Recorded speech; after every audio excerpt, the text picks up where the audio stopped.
You didn't notice, did you? You didn't notice when you pretended to be asleep in the car just to have your mother carry you up to bed for the last time. You didn't notice when you ran to the door and yelled "Daddy's home" after work and he picked you up and spun you around for the last time. You didn't notice when the rain washed away your chalk drawings on the sidewalk and you never went back out there to color hopscotch again. You didn't notice that when you dried off after you danced in the rain and jumped in the puddles, you started caring about makeup and hair getting ruined and you never went back out. You didn't notice that you hung up those plastic play phones and never opened it again. You had a real one now and it was not a toy but an addiction. You didn't notice that you put on your shoes after playing in the ball pits and you never took them off again. You didn't notice when you ate ice cream for the last time without counting calories in your head. You didn't notice when you had your last fight with your sister about who got the passenger seat before you started arguing about who got to drive the car. You didn't notice when you stopped believing in Santa Claus as the magic of Christmas was replaced with material wish lists. You didn't notice when you stopped believing in a monster that lived under your bed as it started to come out in the reflection of your mirror. You didn't notice when you went to field day for the last time, when you got your last participation trophy, when you kicked your brother's seat during a road trip for the last time,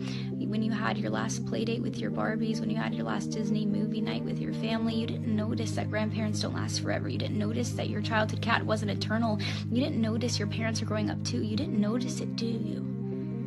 You didn't notice that you grew up, but you notice it now, don't you? You notice it every time you look in the mirror and you were shocked because your reflection doesn't look familiar. You look older, you look tired, you look like it's been centuries since you let your imagination run wild. You look like you don't even remember what it's like to be a child, and you notice that every time you look back at pictures and you notice how you were at the age that little you was always wishing for, and you notice how you never thought you would make it this far. Adulthood was as fantasy as the games you would play, but here you are, and you notice it now, don't you? The time goes by too fast.